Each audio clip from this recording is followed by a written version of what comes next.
Nu tai sveik, brangieji. Šiandien randamės Papily prie įtvirtintas dvarvietės, arba kitaip vietinių vadinama Zamkelė. Papilys rašytinės šaltinės pirmą kartą minims 1541 metais, kai didikas Radvilas čionai pasistatė savo rezidencijų. Nu ir taip gavas, kad Papilė rezidencija Radvilam tapo viena iš mėgstamiausių. Nu ir jūs įsivaizduojat, čia Papily 1612 metais gimė Lietuvos didysis etmonas, ko gero pats garsiausias to meto politinis veikėjas Jonašas Radvila. Nu ir čionai praleido visų savo vaikystę.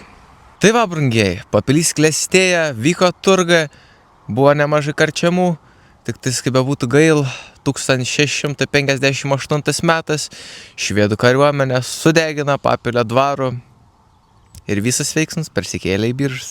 Jeigu nebūtų sukūreni Papilio rezidencijas, tai ko gero Papilys būtų tokia padydžia kaip Birža, gal ir didesnis.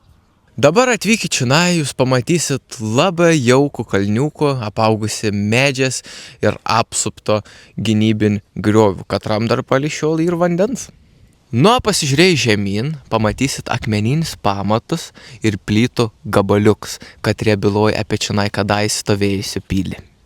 Vėlesnės laikais, čionai Zamkelį, dar yra vyresnių žmonių, kad jie dar atsimenu, vykdavo gegužinės ir įvairūs kitokie šokiai. O dabar, Liepos 6, vietinė susirenk pagiedot tautiškas giesmes. 2006 metais čionai vyko archeologiniai tyrinėjimai.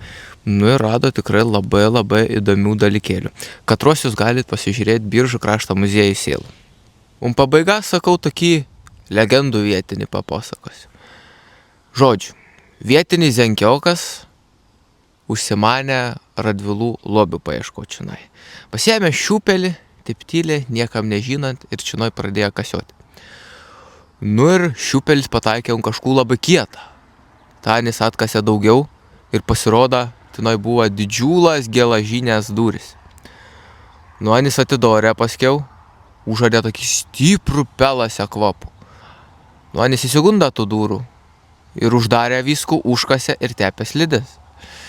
Tai va, dabar tokia vietinė ir legenda, kad čionai nuo Zamkelė iki pat Biržų pilies eina slaptas tunelis.